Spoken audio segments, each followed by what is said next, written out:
명태균 씨에 대한 이제 소명도 이제 오늘 짧게라도 좀 하셨는데 어쨌든 연락은 계속해서 안 했다라는 입장을 고수하고 계시고요. 또 여론조사 나는 의뢰한 적 없다 하고 선을 딱 그으셨거든요. 근데 사실 이 역시도 구체적인 해명은 없었다라는 생각이 좀 들었거든요. 그러니까 이것도 국민들이 좀 뭐랄까요? 의혹이 해결이 됐을까라는 생각이 들어요. 왜냐하면 대통령이 명태균 씨와 구체적으로 뭘 한 게 없기 때문에 해명이 구체적일 수가 없는 거죠. 그러니까 지금 뭐 대통령께서는 분명히 말씀하시기를 대선 경선 직전에 명태균 씨와 연락을 끊었다. 네. 근데 그 이후의 통화는 그냥 예전에 도와준 게 있으니 매정하지 않은 어떤 덕담 차원에서 한두 번 통화를 더 했을진 몰라도 명태균 씨와 대통령 당선 이후에 뭔가를 논의하거나 공적인 걸 상의한 게 없었다는 입장이고 네. 여론조사 같은 경우는 명태균 씨가 관련 있었던 그 PNR 여론조사가 대통령의 대선 행보에 큰 의미가 없었습니다. 아, 그런가요? 왜냐하면 윤석열 대통령은 검찰총장 할 때부터 대선 주자 1등이었어요.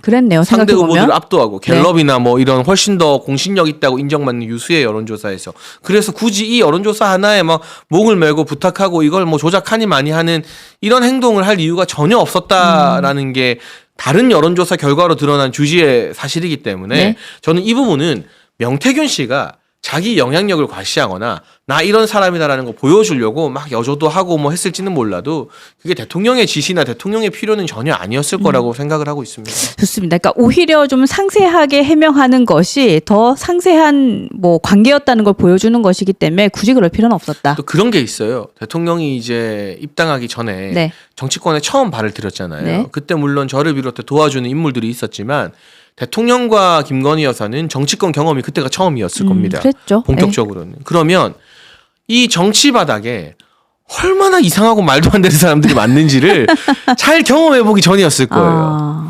저희 소위 이제 우리끼리 그쵸. 여의도 건달이라는 표현을 쓰는데 오만 화려한 명함 들고 다니고 내가 뭐도 했고 누구도 알고 누구의 측근이었고 하는데 뭐 명확한 직업 없고 명확한 뭐 이 커리어가 없는 그러니까 분들이 캠프 열면 진짜 네. 다 모이죠. 여기서 너무 많아요. 네. 그러니까 그런 것들을 많이 경험한 정치권 인사는 대충 사람을 보면 이게 좀 걸러지지만 특히 이제 입당도 하지 않고 어떻게 보면은 홀홀단신으로 대선이라는 황량한 무대에 서 있었던 윤석열 대통령 입장에서는 나를 돕겠다고 도와주는 사람은 기본적으로 다 호의적으로 맞이할 수밖에 없었고 또 김건희 여사 같은 경우도 그분들을 잘 다독이고 고맙다 감사 표현하는 걸 본인의 내조의 역할이라 생각할 수밖에 없었다. 그런데 시간이 지나서 겪어보니 아니다 싶은 사람을 대통령은 확실하게 끊어냈거든요. 근데 김건희 여사 같은 경우는 가족된 입장으로 이 사람이 서운한 마음 품고 막 대통령 욕하고 다니면 안 좋잖아요.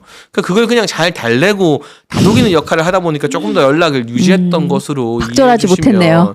뭐 저는 그 단어를 쓰진 않습니다만. 네. 네, 좋습니다. 그 한동훈 대표와의 갈등에 대해서 질의한 내용이 있었는데 제 말 들으면 다 이해가 되지 않나요? 이게 제가 아주 억지를 쓰는 설명을 하는 건 아닌 것 아니, 같거든요. 그럼요. 네. 저는 사실은 이런 생각이 들죠. 그러니까 제가 질문하면서도 거기에 대해서 막힘없이 딱 들어왔을 때 그것이 변명이 아니라 그럴 수 있겠다라는 생각을 저는 하면서 들어요. 그래서 네. 이 뉴스엔진 시청자분들 중에 저를 안 네. 좋아하거나 네. 한동훈 대표 되게 좋아하고 또 대통령 안 좋아하는 분들도 네.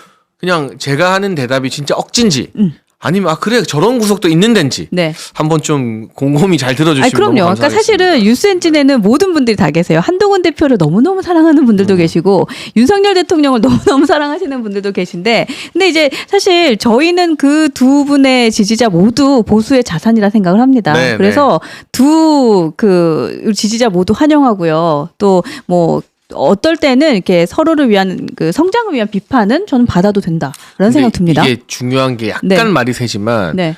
이따가도 이야기했지만 해리스가 진 이유 중에 하나로 네. 민주당 지지층이 결집 안 했다가 꼽히고 있거든요. 그래요. 그러니까 이 바이든의 사태가 명예로운 사태가 아니었고 거기에 불만을 품은 민주당 지지층 등이 네. 평소보다 이 민주당 강세 지역이나 경합지에서 투표 자체를 안 해버렸대요.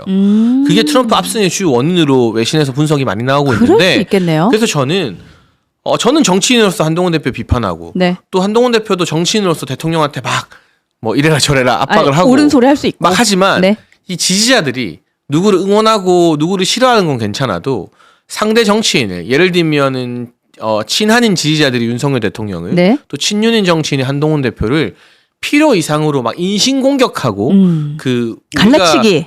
고소하면 명예훼손 걸릴 만한 말까지 하는 건 옳지 않다. 아, 그럼요. 서로를 응원하고 서로를 비판하는 건 되지만 네. 이게 감정적으로 인신 공격까지 넘어가 버리면 그럼요. 이게 봉합이 잘 안 돼요. 어쨌든 하나입니다, 여러분. 그래서 이 네. 해리스 선거 결과의 교훈을 우리 보수 진영이 지금 어쨌든 민주당에 대비해서 많이 갈라져 있잖아요. 네. 저희도 좀 곰곰이 생각할 필요가 있다는 말씀을 드리고 싶네요. 얼마 전에 김민전 최고위원께서 최고위원 발언에서 그 얘기를 하셨어요. 보수는 분열하다 망한다. 네, 진짜 정말 우리가 곱씹어야 될 일이라는 생각이 좀 들고요.